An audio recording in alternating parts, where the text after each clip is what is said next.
Hello all, cleaning after 1 இயரில் டே 3.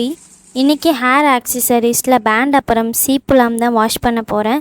இதுக்கு பின்னாடி பெரிய ஸ்டோரியே இருக்குது. என்னென்னா, இதை எப்போ வாஷ் பண்ணலான்னு ஊற வச்சாலும் அந்த வேலை இந்த வேலைன்னு நான் எப்படியும் இதை வாஷ் பண்ணவே மாட்டேன். 2 வீக்ஸ் இருக்கும் இதை ஊற வச்சு. ஸ்மெல் வரப்போகுதுன்னு 2 days ஒன்ஸ் தண்ணி மாற்றி மாற்றி ஊற வச்சுட்டே இருந்தேன். எங்கள் அம்மாலாம் அடிக்காத குறை தான், என்னை செம்மையாக விட்டாங்க.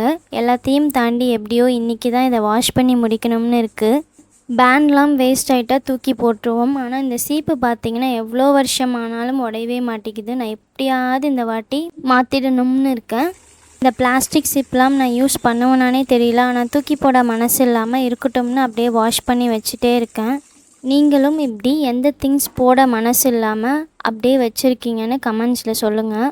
எனக்கு ஓசிடியா இல்லை ஓவர் திங்கிங்காக என்னன்னே தெரியல. வாஷ் பண்ணதை சும்மா தரையிலெல்லாம் காய வைக்க மனசே வரமாட்டேங்குது. இதுக்குன்னு வேலை மெனக்கட்டு பாயெல்லாம் மாடிக்கு எடுத்துகிட்டு போயிட்டு அங்கே தான் எல்லாத்தையும் காய வச்சுட்டு வந்தேன். காஞ்சதும் எல்லாத்தையும் அரேஞ்ச் பண்ணி வச்சிட்டேன். Bye all.